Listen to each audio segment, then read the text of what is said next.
After 40 years of reform and opening up, China has experienced unprecedented growth, transforming from a relatively poor country to the world's second largest economy and the largest trader in goods.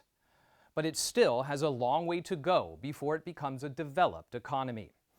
China is a country with booming cities like Shanghai and Shenzhen. But it's also a country with many poor counties and villages.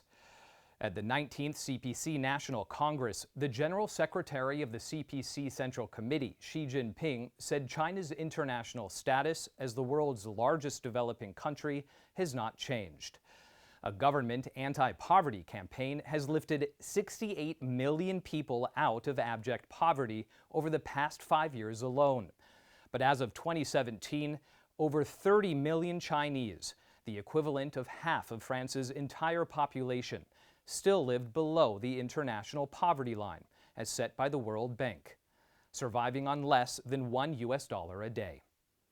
Even for those who have risen out of extreme poverty, many still struggle to meet their basic daily needs, especially rural Chinese. China's economic growth has been unbalanced, with cities on the coast growing the most, while many other regions remained underdeveloped.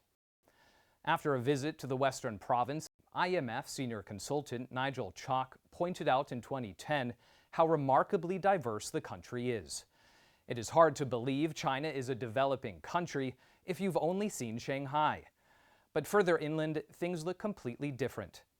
In the country's rural areas, many people still struggle to get by. 8 years on, the overall picture has not changed.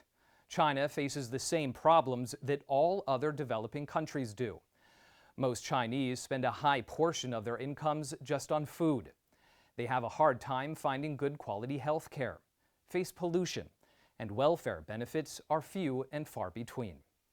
As Zhu Lijia, a public policy professor at the Chinese Academy of Governance, put it, compared with developed economies, China still lags far behind in important sectors like public services, law enforcement, and social welfare standards. Assessing GDP per capita is the primary way to determine whether a country is developed or not. China has the second largest GDP in the world, but 1.4 billion people have to share that wealth. Last year, China's GDP per capita reached just over $8,800, less than the world average of $10,000, and just 1/7 of that of the United States. Zhu Lijia says a country's GDP per capita must exceed $12,700 a year to be considered a developed economy by the World Bank. To be considered a highly developed nation, GDP per capita should exceed $40,000 a year. China still falls well below that mark.